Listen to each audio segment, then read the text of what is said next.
فات، ادي متاح يا جماعه. مهما اعمل بانيه بجميع الطرق، عملته بكذا اكتر من مره بكذا طريقه، ما بفضلش على الطريقه الاساسيه بتاعت زمان بتاعتي، مش او بتاعت اي حد عارفها. البصل مبشور، فلفل اسمر، ملح، حبه سكر، بس برضك انا بحط التكات بتاعتي برضك ايه عن اي حد. هنا معايا البانيه لسه هغسله طبعا، وانا بغسله بحط في الميه بتاعته بنقعه ثواني في ميه بخل. الخل يا جماعه ما بيزفرش زي ما الناس ما بتقول، بيزفر لو انت سبتيه فتره طويله، لكن طول ما انت واقفه بتشطفي على طول من الخل. الخل بيعمل ايه؟ الخل بيضيع الزفاره، وكمان بيطري معاكي الانسجه بتاعه الفراخ او البط او اي طيور. ماشي. هو البانيه مش محتاج بقى ليمون ولا حاجه. لو انت برضك شاكه في الخل ممكن تعصري ليمون مع الخل، ماشي، او قشر طماطم.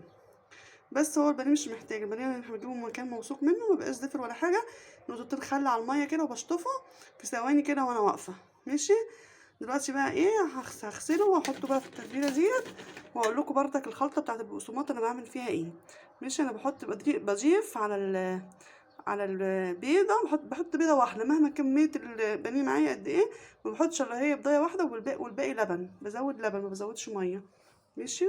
لما تبلت البانيه يا جماعه بالبهارات اللي قلت لكم عليها، وسبته بقى في التلاجة كده براحته ياخد من بعضه، تحطوه في التلاجة عشان الجو حر زي ما انتوا عارفين.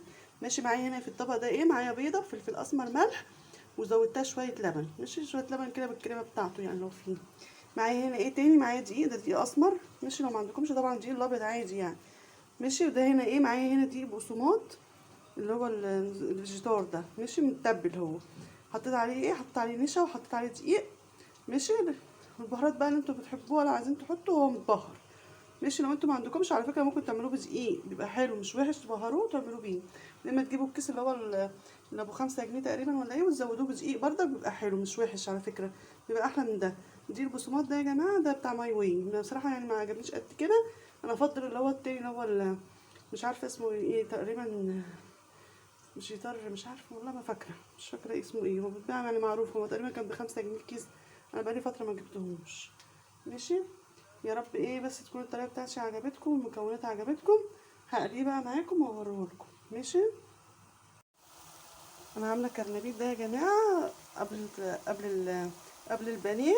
لو حابين تتفرجوا عليه في الفيديو اللي قبل دوت، عاملاه من غير بيض. مش عاملاه بايه، بالطماطم.